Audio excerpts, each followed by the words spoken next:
Assalamualaikum warahmatullahi wabarakatuh. Perkenalkan nama saya Radiatul Husna dengan NIM 41825110001 dengan jurusan Ilmu Komputer Prodi Sistem Informasi. Pada kesempatan ini saya akan mempresentasikan hasil perancangan basis data sistem Point of Sale atau POS untuk PT Maju Mundur, sebuah perusahaan yang bergerak di bidang distribusi dan penjualan barang elektronik. Latar belakang perancangan basis data ini adalah kebutuhan perusahaan untuk memiliki sistem pencatatan penjualan, stok, dan pembelian yang saling terintegrasi, sehingga data dapat diakses dengan mudah, konsisten, dan meminimalkan kesalahan pencatatan. Yang pertama, ada tabel barang. Tabel ini berfungsi sebagai master data. Data pada tabel ini menjadi acuan bagi hampir seluruh transaksi yang ada di sistem. Atribut yang digunakan meliputi kode underscore barang sebagai primary key-nya, nama barang, lalu ada harga jual. Penggunaan primary key pada kode underscore barang bertujuan agar setiap barang memiliki identitas yang unik sehingga tidak terjadi duplikasi data pada saat transaksi penjualan maupun pembelian.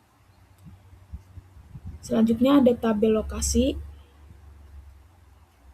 Tabel lokasi digunakan untuk mencatat informasi tempat penyimpanan barang.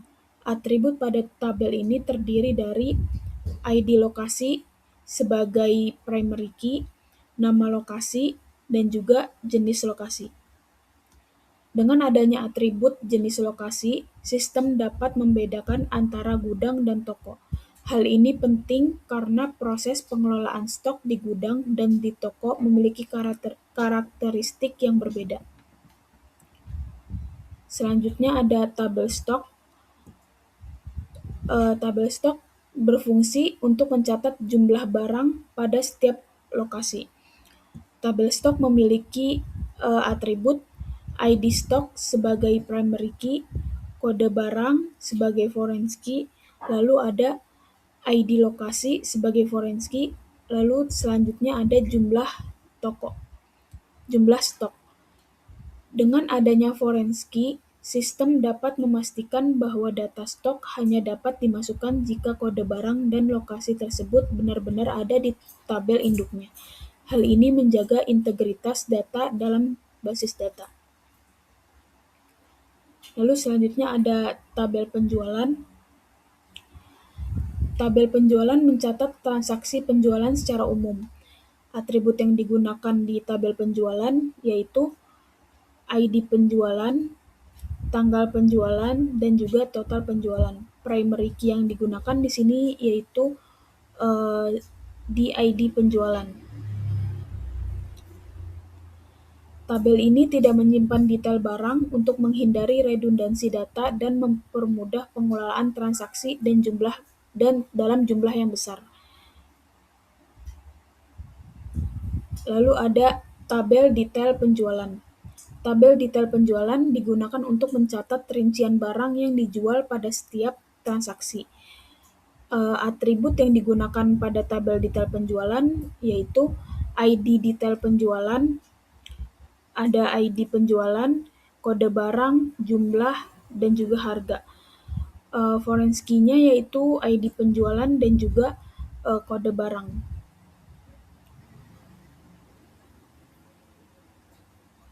Pemisahan antara tabel penjualan dan detail penjualan memungkinkan satu transaksi penjualan terdiri dari banyak barang tanpa harus mengulang data transaksi. Berikutnya ada tabel pembelian dan juga tabel detail pembelian. Tabel pembelian atributnya meliputi ID pembelian sebagai primary key, tanggal pembelian, lalu ada total pembelian. Sedangkan di tabel detail pembelian ada atributnya yaitu ID detail beli, lalu ada ID pembeli, kode barang, jumlah, dan juga harga beli. Foreign key-nya yaitu ID pembelian, lalu ada kode barang.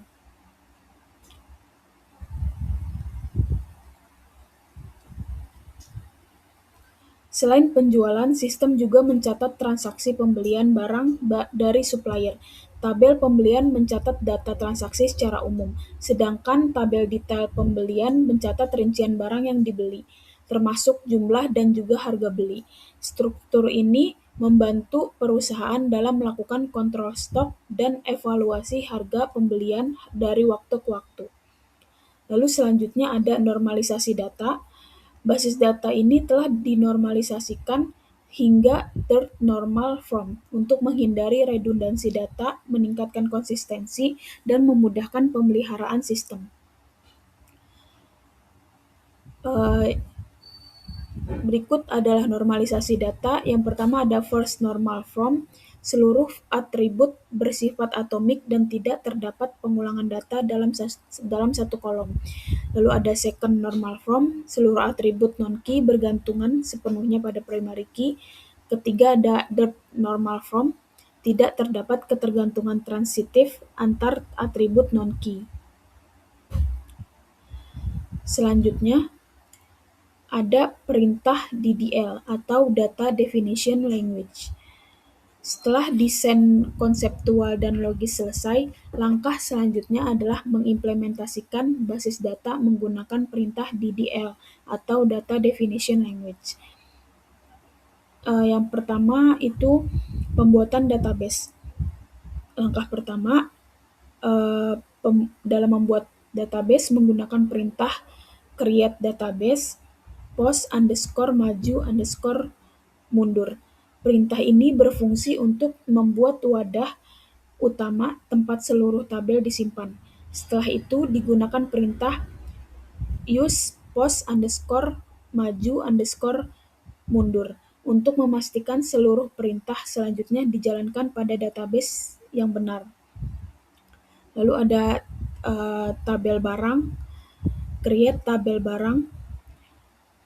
Pada tabel barang digunakan tipe data varchar untuk kode dan nama barang serta desimal untuk harga jual. Penggunaan tipe data desimal bertujuan agar nilai harga tetap presisi dan tidak mengalami pembulatan seperti pada tipe data floating point. Primary key pada kode barang ini memastikan setiap data barang bersifat unik. Lalu ada tabel lokasi, create tabel lokasi.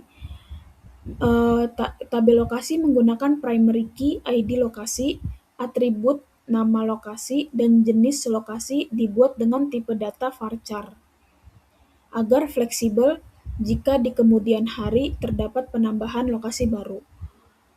Lalu selanjutnya ada tabel stok.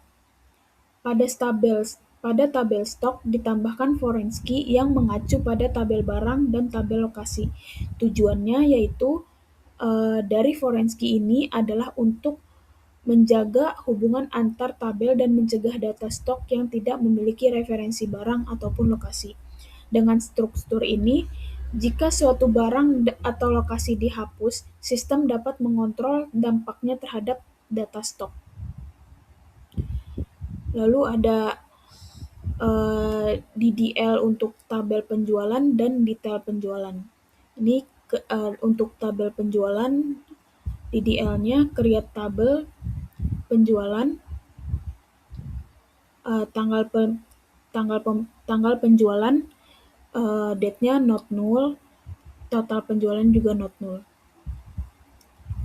Tabel detail penjualan juga create tabel detail penjualan, ID detail jual, auto increment primary key. Jumlahnya not null. Tabel penjualan dibuat terpisah dari tabel penjualan untuk menghindari pengulangan data, tanggal, dan total penjualan. Foreign key pada tabel detail penjualan memastikan bahwa setiap detail transaksi selalu terkait dengan transaksi penjualan yang valid, serta barang yang tersedia di sistem. DDL tabel pembelian dan detail pembelian. Ini DDL untuk tabel pembelian, create tabel pembelian, dan juga tabel detail pembelian, create tabel detail pembelian. Struktur tabel pembelian dan detail pembelian dibuat serupa dengan penjualan untuk menjaga konsistensi desain basis data. Dengan pendekatan ini, sistem menjadi lebih mudah dipahami, dikembangkan, dan juga dipelihara di masa depan.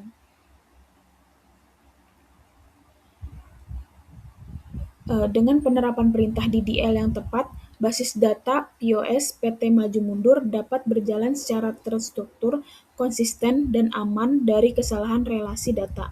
Basis data ini diharapkan mampu mendukung proses bisnis perusahaan, mulai dari pengelolaan stok, penjualan, hingga pembelian barang. Demikian presentasi yang dapat saya sampaikan, kurang lebihnya mohon maaf. Terima kasih atas perhatiannya. Assalamualaikum warahmatullahi wabarakatuh.